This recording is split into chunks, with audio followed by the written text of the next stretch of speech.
What's going on, everyone? This is Jonathan Salmon back with another breakdown. This time I'm breaking down the bout between Robert Whittaker and Israel Adesanya that took place at UFC 243 in Melbourne, Australia. So my biggest takeaways from this fight is that Israel Adesanya is probably one of the greatest strikers I've seen, and that there are still some holes. I saw a little bit of holes in his game, something that was kind of confirmed for me in this fight.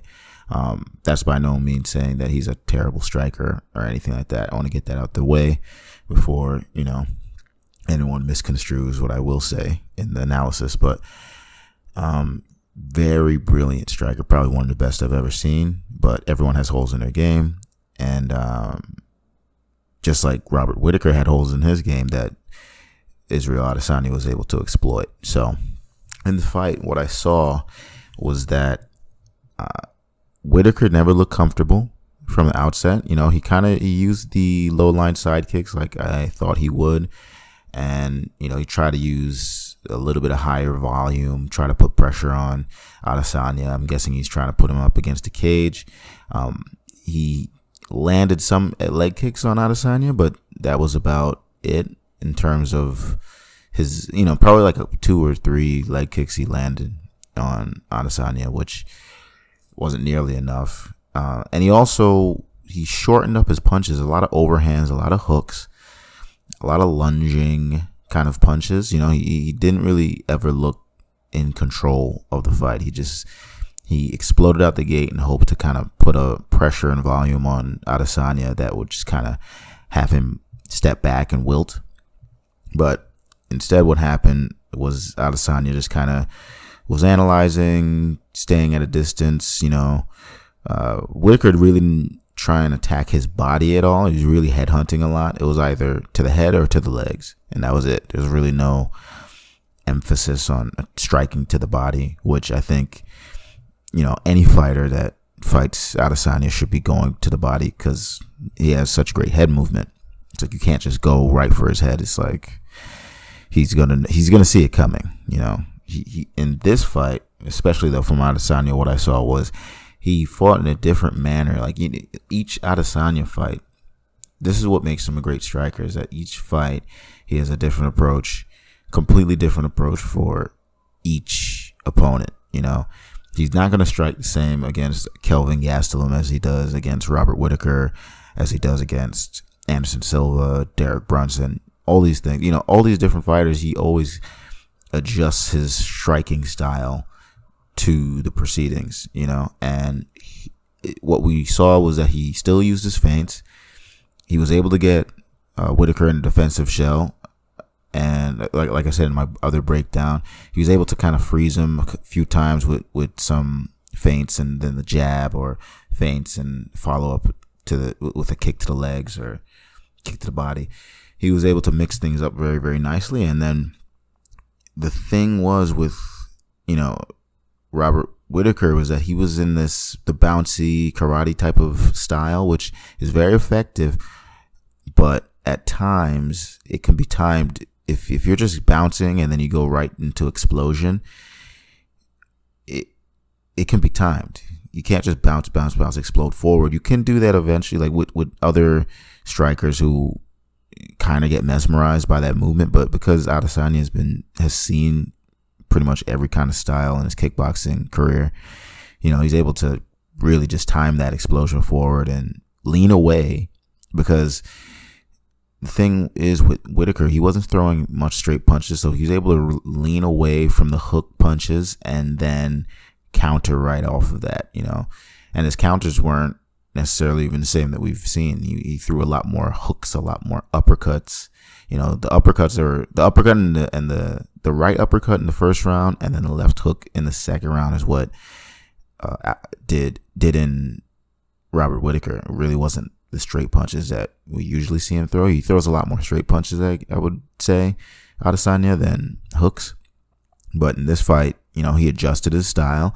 He leaned away. Instead of doing a pull counter straight, he did a pull counter with the right uppercut and left hook, So he was able to really time Whittaker coming in with all those kind of explosions and everything like that.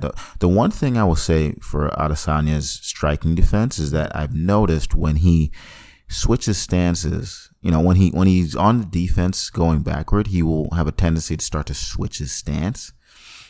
So if he's backing up and he's in orthodox stance, he'll switch to southpaw stance to try and exit out on an angle and potentially kind of land a counter off of that if he sees it open. But a lot of the time, I feel like that is probably one of the weaknesses to his game. It's a strength too.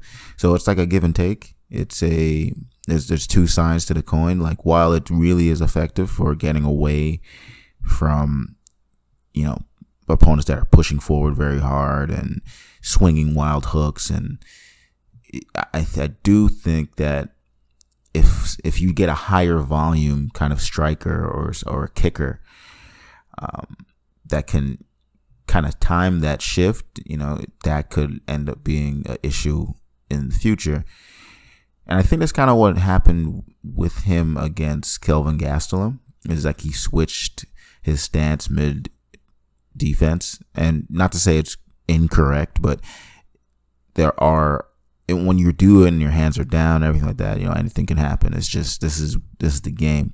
So there's risk and reward to that kind of approach. But I think he uses it very effectively. I think he used it effectively in this fight. He was able to lean away. What the difference is, there's a lot of times he would back away in the fight and then try and counter. Then eventually, what we saw at the end of the first round and into the second round, when he got the finish, was that he stood his ground. Like, he actually, he saw him exploding forward. He started getting used to his explosions and the aggression. And then once he stood his ground and leaned back and didn't move his feet and planted his feet and was willing to throw counters, that's when he had the most success against Whittaker. Because once Whittaker explodes into that space, unless he's planning to explode again and stay light on his feet, he kind of explodes and then he plants. When he explodes forward, is very, very fast, is very effective, very powerful, but then he plants his feet after the first explosion, and then there's not another explosion. After the initial explosion, he kind of stops and his forward momentum ends. So what Adesanya did was take advantage of the fact that when he exploded forward, he only exploded forward once. The motion was finished, everything was done, and he was able to just kind of lean away from the initial strikes and then come back with his own. And that's pretty much what did in Whittaker in this fight. So he did have some success in the second round. He did, in terms of coming out the gate, throwing straighter punches, because I think that's what he needed. He did really need to throw straighter punches against Adesanya, but he landed like a double jab cross. But Adesanya was rolling with most of the punches throughout the entire fight, so it's still kind of a moot point. But I think Whittaker will be back. I think this fight is kind of a good learning experience for him. I do think if he gets like a 1 or 2 that in spectacular fashion, he's just going to fight Adesanya again.